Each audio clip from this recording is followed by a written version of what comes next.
Avropada son bir həftə ərzində müşahidə olunan ekstremal isti hava ilə əlaqədar 1300-dən çox ölüm halı qeydə alınıb. Ümumdünya Səhiyyə Təşkilatının baş direktoru Tedros Adhanom bildirib ki, Avropa dünyanın ən sürətlə istiləşən qitəsidir və burada istiləşmə tempi qlobal orta göstəricidən 2 dəfə yüksəkdir.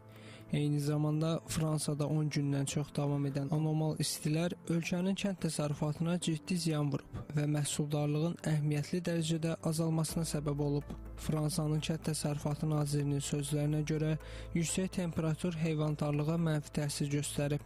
Fransa ilə yanaşı digər Avropa ölkələrində də anormal istilər kənd təsərrüfatına böyük zərbələr vurur.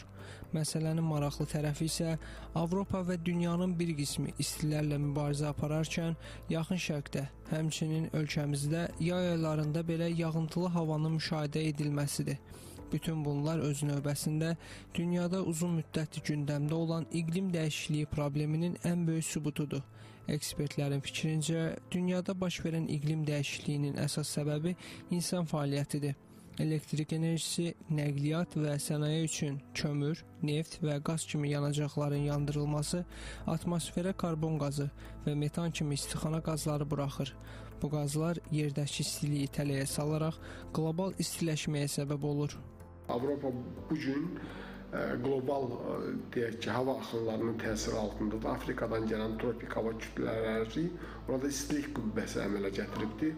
İstilik qüvvəsi çox güclü antisiklon deməkdir. Bu antisiklon əmələ gələndə havanın yuxarıdan aşağıya doğru hərəkəti baş verir. Bu zaman dəniz və okeanlardan buxarlanan su atmosferin yuxarı təbəqələrinə çatıb orada buludlar əmələ gətirə bilmir. Və nəticədə nə baş verir? Bu uzun müddətli istilər həm də quraqlıqlarla müşahidə olunur. Və bu quraqlıqlar həm kənd təsərrüfatına təsir edir, həm şəhərlərdə həyat səviyyəsini ağırlaşdırır. Deyək ki, şəhərlərdə istilik adaları əmələ gətirir. İstilik adaları nədir? Məsələn, temperaturun şəhərin ayrı-ayrı nöqtələrində kəskin qızması.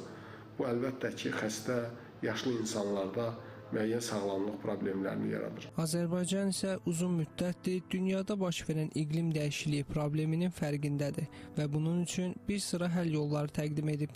Hətta ölkəmizdə alternativ enerji mənbələrinə keçidin sürətlənməsi və ağac əkilməsinin sayının artırılması, təbiətin və ekologiyanın qorunması üçün bir sıra addımların atılması da bu faktı təsdiqləyir. Avropada kəskin istilərin artdığı və kənd təsərrüfatının sıradan çıxdığı bir dövrdə ölkəmizdə havaların nisbətən sərin keçməsi və ötən illərə nisbətən yağıntının miqdarının çox olması kənd təsərrüfatının inkişafına yol açır ki, bu Bakının ekoloji problemlərlə bağlı tətbiq etdiyi həll yollarının nəticəsidir.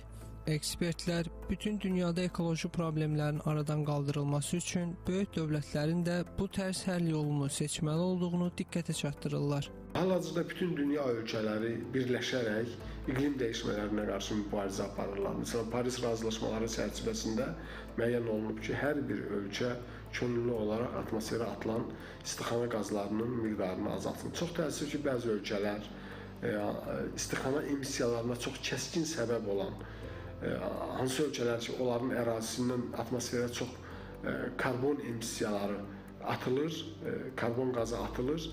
Həmin ölkələr bəzi hallarda bu deməli fəaliyyətlərə biganə yanaşırlar.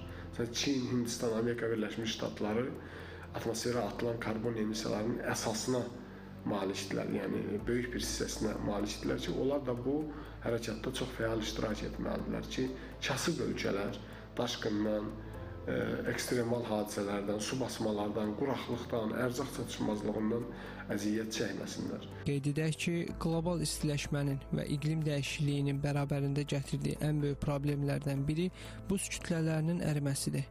Belə ki, buz təbəqələrinin tamamilə əriməsi fonunda dünyada su səviyyəsi kəskin artacaq ki, bu da böyük torpaq sahələrinin sular altında qalacağı deməkdir.